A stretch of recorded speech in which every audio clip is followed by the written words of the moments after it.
Hot Toys has just unveiled this incredible new Disney exclusive Iron Man figure from their recent D23 event. So let's take a closer look and see if it's worth your investment.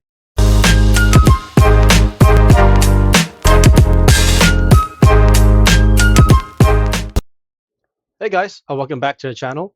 So today we'll be diving into the new Iron Man Mark 80 figure from Hot Toys. So this figure is actually a Disney exclusive design based off the Iron Man armor that you actually get to see in the Avengers Campus out in California, right?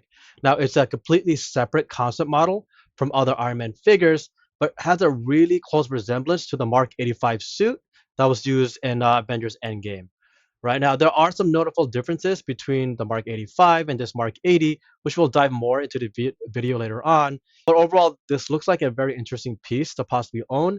First glance, it does have some cool features to it, especially the weapons that comes with it. But I'm not really sure if it's worth getting over the Mark 85 version. But let's take a closer look and see what this set has to offer. So in terms of dimensions, it's a 1/6 scale. It stands at about 12.8 inches, made of die-cast metals, and has about 30 points of articulation, right?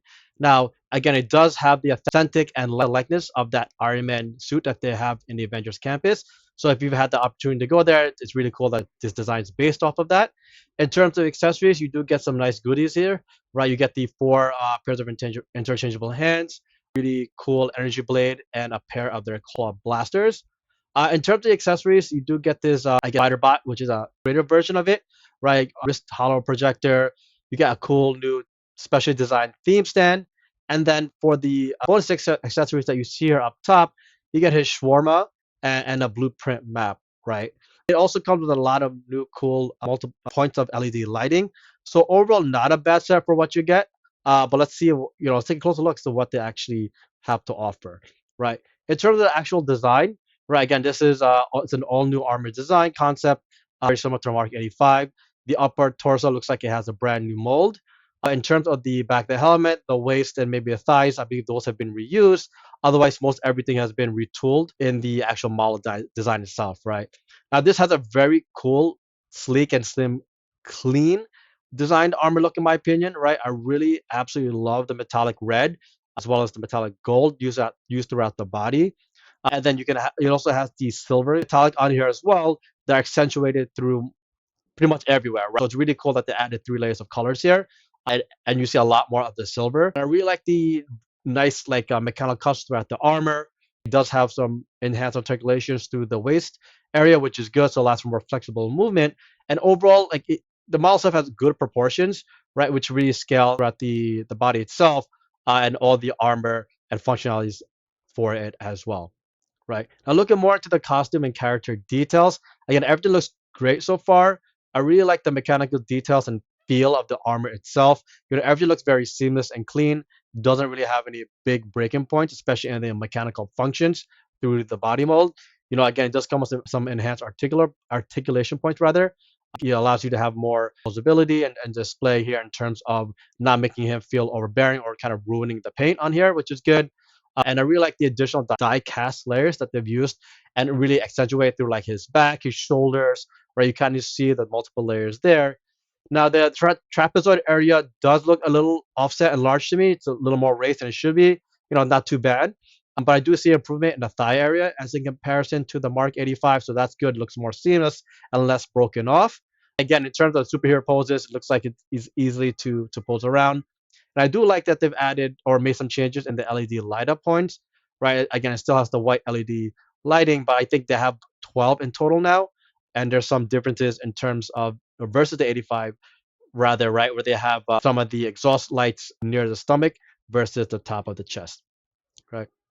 In terms of the claw blasters, so these are pretty cool because it comes with a pair of them and not just one. And in comparison to the Mark 85, you don't get like shield. So this gives you a nice option to have like kind of go into full dual blast mode, right? If you want with Iron Man. And blasters themselves some have some really cool, incredible details, right? So not even talking about the LED functionality, which is there, you really like all the mechanical cuts and lines that were used to actually build this model, or just rather this mold, from the claw blaster itself, right? Everything from the outside to internally scales well. It doesn't feel bulky. It looks like it's interchangeable fairly easily. And overall, when it's displayed, it looks great, right? Now, I'm not sure if having two the same is really great. I would have liked to have seen some slight variation between the two, maybe one being a little larger than the other, like having more powerful blast, or maybe even like one of them not being LED lit and having some sort of, let's say, accessory that looks like it's firing out. Or if it's actual claw blaster would have been nice. Otherwise, it is a nice pair of accessories, and it differs well than his other models, right? In terms of the energy blade, again, this is a little more different than the Mark 85 because the Mark 85 energy blade is longer and more like a sword.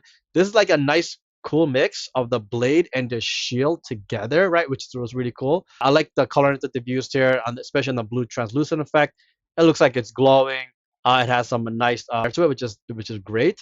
Right? Design for the blade itself matches, his armor very well, right? So you have the red, the yellow metallic, and the silver. Again, it is a little smaller than the shield, but what's good is it's multi-purpose that you can change your pose up with him, right? You can keep him more defensive or even offensive at the same time, which is kind of like this pose here. So it gives you a lot more options, which is pretty cool. I'm not sure if this is an accessory or weapon accessory that I would have paired with Iron Man. Personally, I think it might have been better to pair with like a War Machine type of model, right? But in red, translucent lighting versus blue, right? Like in other words, if they have found a way to design this to be more a part of Tony's armor versus something that he carries, I think it'll be a little better. But again, I do like this weapon and the way it came out and its delivery, right? Now, in terms of detachable chest armor, right? So this is a cool feature that we've seen before, right? We can pull off his chest piece and kind of see what's under the hood, right? Now, but this one looks a little more detailed. The silver metallic looks sheen, so as a nice match to the rest of his armor, right? And as you can see here, some of the LED lighting has actually been moved. I think in the Mark 85, the lighting was on the top of his chest. It was like two pairs, whereas here it's closer to his lower abdomen, right? But it does shine out well, and you can easily see it, which is good. And you see all the different layers between the actual armor and chest area down to his abdomen, right? The arc reactors also center very well, right? I like how it looks like it's embedded into his armor properly. And overall, this is a nice to him, and I like that you can continue to see what's quote unquote under the hood, right? Now, in terms of the base and the kind of like the blueprint details and the accessories that you see here, here's a nice shot of all the different accessories and weapons that you do get. Right, these accessories are although more of an exclusive type accessory that looks like it's more purposeful for a collector's set, like such as this, right? But I do like the base because it stands it very well and represents the Avengers Campus. That nice red, like holographic feel to it, which is cool. Spiderbot, it says upgrade Spiderbot, which isn't bad. Although I'm not too sold on it because again, it looks like it's just a retool for that. And the blueprint again, it's cool. It's more of a nice nostalgic feeling to it, and I'm sure it'll pair well with multiple Iron Man figures that are displayed. But I'm not sure, if it's worth or at least that great of accessory for this particular set, right? No, otherwise these are good exclusive accessories. Very fitting for a quote unquote campus version or Disney exclusive version.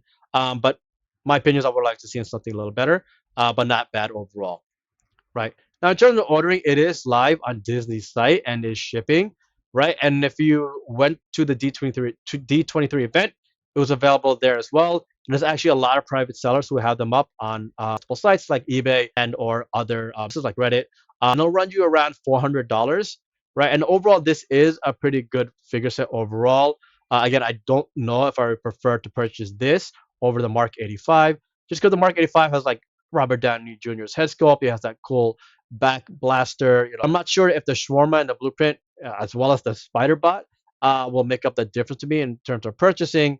And also, I think there's like a mismatch in the box design, right, guys? So if I take a look at the box itself, it doesn't like the art there. It doesn't really match the armor of the figure, right? The mask looks a little off. Trapezoid area looks a little different.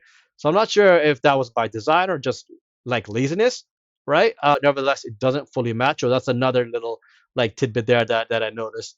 Overall, I'd rather spend my hard-earned cash on the Mark 85 if I had to choose between the two. But again, if I had enough money in the world, I would pick this up as well, right? In addition to the 85.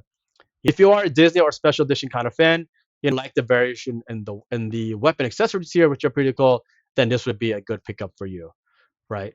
So there you have it, guys. Thanks for joining me today as we explore the new Iron Man Mark 80 D23 Special Edition figure from Hot Toys. Are you a fan of this new Iron Man variant exclusive, let me know in the comments what really stands out to you, and if you plan on picking them up over any of the other great Iron Man figures at all. And don't forget to smash that subscribe button for more content on the coolest superhero collectibles around. Until next time, folks, keep on collecting.